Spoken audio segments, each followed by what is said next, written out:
Welcome to Bol Spoken English. Here we are now going to learn about could have, should have, would have. Could have, should have, would have. बापरे, खूप अवघड वाटतंय का? हे कुठे वापरायचं, कसं वापरायचं? किती अवघड वाटलं तरी आपण सोपं करणार आहोत आणि ते 100% शिकणार आहोत आणि वापरणार पण आहोत. क्लिअर? बोलताना आपण ते सगळं वापरणार आहोत इंग्लिश मध्ये. अजिबात घाबरू नका, इतकं सोपं आहे आणि उदाहरणं वगैरे पाहिल्यानंतर तर तुम्ही म्हणाल yes ma'am it's so easy. Clear? तर बघा आपल्याला आणि ना फॉर्म आणि त्याचे मीनिंग हे डोक्यात पक्क ठेवायचंय की काय कशा सोबत वापरायचंय. हे एकदा कळलं की इंग्रजी बोलणं अगदी सोपं आहे. बघा आपलं पहिलं आहे कुड हॅव. आपण कम्पेअर करून शिकणार आहोत की कुड have, should have, would have हे तिन्ही नेमकं आहे काय आणि त्याचे अर्थ काय होतात हे आपल्याला आज इथे बघायचं आहे. पहिलं आहे कुड हॅव. हे आणि लक्षात घ्या ह्या सगळ्या तिन्ही फॉर्मच्या पुढे V3 वापरायचं आहे आपल्याला. क्लिअर? म्हणजे क्रियापदाचं तिसरं रूप. आता हे क्रियापदाचं तिसरं रूप म्हणजे काय हे जर लक्षात येत नसेल तर माझ्या प्लेलिस्ट मध्ये जाऊन तिथे वर्बचा एक व्हिडिओ आहे. ऑक्झिलरी वर्ब, हेल्पिंग वर्ब आणि main verb, have, has, had हे नक्की काय आहे हे सगळं नक्की बघा. म्हणजे तुम्हाला तिथे कळेल की V3 काय आहे.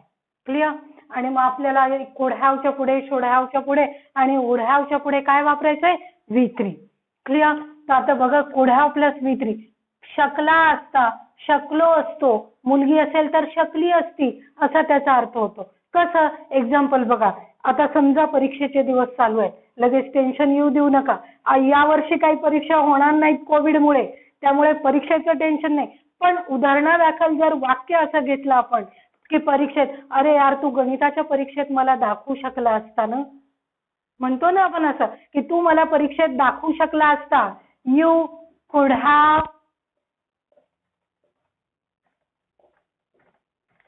you could have shown me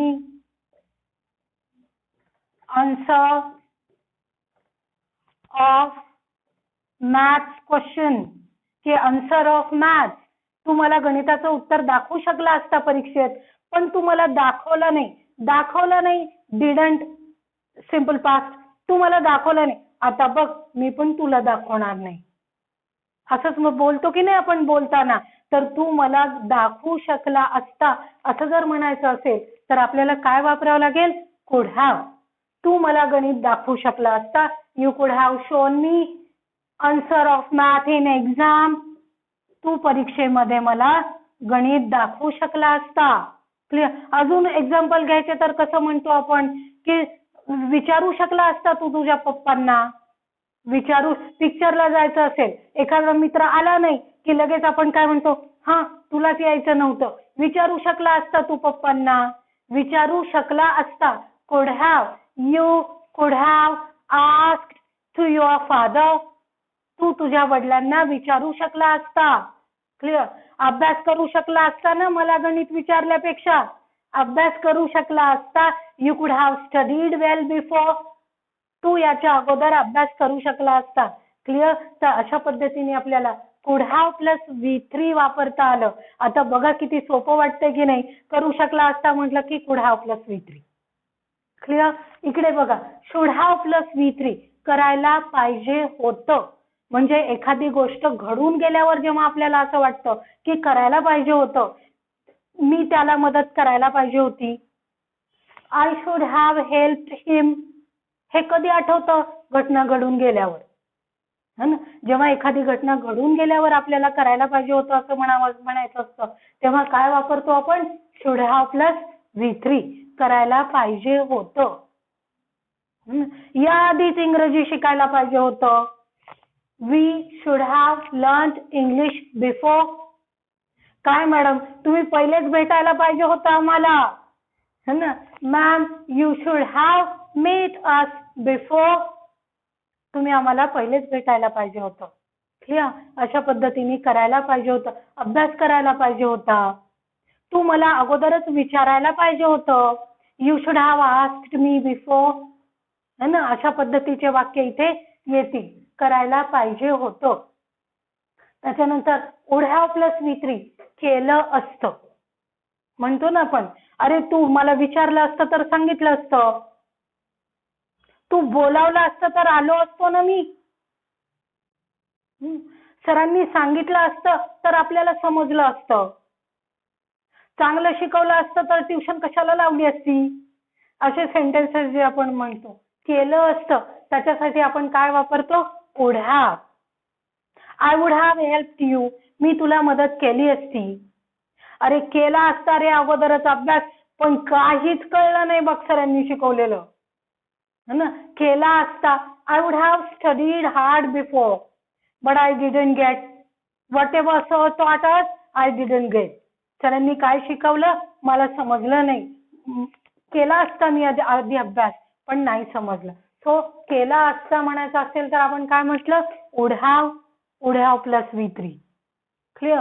मी गावाला गेलो. अरे लॉकडाऊन नसतं तर मस्त गावाला गेलो असतो. गावाला गेलो असतो. I would have gone to my village, to my city, to my native place. Clear. अशा पद्धतीचे वाक्य आपण would have प्लस V3 वापरून करायचे. हे सगळे बोलायचे. एक एक एक्झाम्पल मी इथे लिहिते बघा. करायला पाहिजे होतं. I should have helped him. I should have helped him. मी त्याला मदत करायला पाहिजे होती. है ना. वुड हॅव केलं असतं example. I would have studied hard.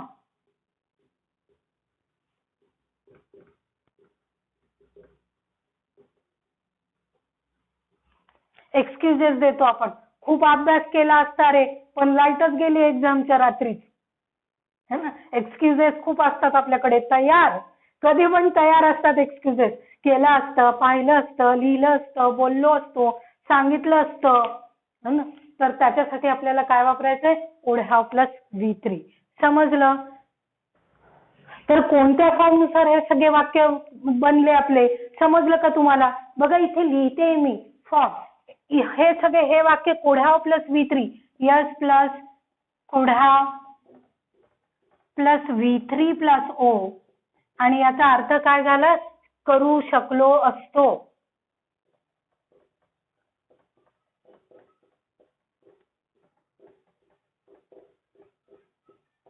Clear.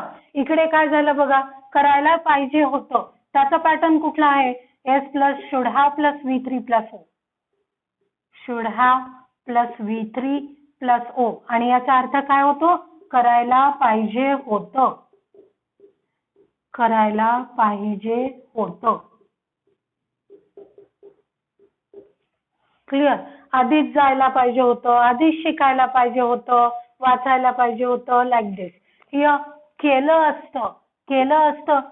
S plus would have plus V3 plus O.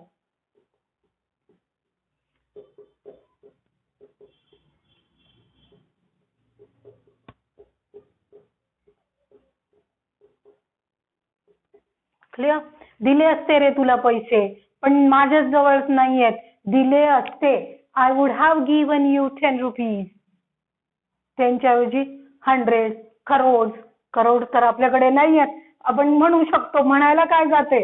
है ना. दिले असते रे तुला 1 करोड रुपये. I would have given you 1 crore. Clear. तर अशा पद्धतीने आपण हे वाक्य वापरतो. समजलं? गुड. लाईक करा, कमेंट करा, सबस्क्राईब करा. पुन्हा भेटू.